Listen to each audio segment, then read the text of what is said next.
मोदी शेठ आणि ट्रम्प तात्या यांच्यामध्ये खूपदा भेटीगाठी झाल्या आणि या भेटीगाठीच्या अंती अमेरिकेनं एक ट्रेड डील आपल्यासोबत केलेली आहे. भारतासोबत केलेली ट्रेड डील ही ट्रेड डील नसून तर इथल्या शेतकऱ्याला संपवण्याचा मोठा डाव रचला गेलाय की काय असं वाटायला लागतं. कारण आपण सोयाबीन पीक घेतो, कपाशी पीक घेतो, त्याचबरोबर द्राक्ष पीक घेतो. इथल्या सगळ्या पिकांचं जे आहे आपण एक्सपोर्ट करणं सध्या आपल्या देशानं थांबवलेलं आहे.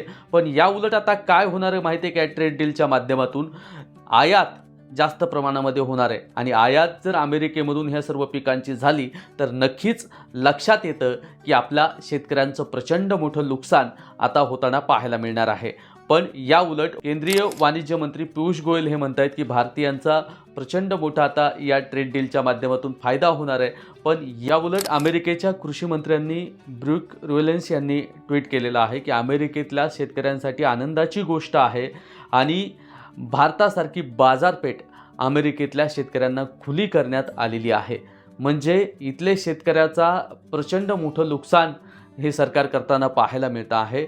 आणि एकीकडे जर बघितलं कांदा निर्यात असेल अशा अनेक गोष्टींचा भाव जे कांदा आत्ता 8-10 रुपये किलो आहे ते कांदा 1-2 रुपयावरती येणार आहे आणि इतर सर्व वाईन वगैरे सगळ्याच गोष्टी आयात केल्या जाणार आहेत. त्यामुळे प्रचंड इथल्या शेतकऱ्याचं नुकसान होताना पाहायला मिळणार आहे आणि याच्या विरुद्ध आपल्याला आवाज उठवणं गरजेचं आहे. या सरकारविषयीचं तुमचं मत कमेंट बॉक्समध्ये टाका आणि हा व्हिडिओ संपूर्ण महाराष्ट्रभर पोहोचवा.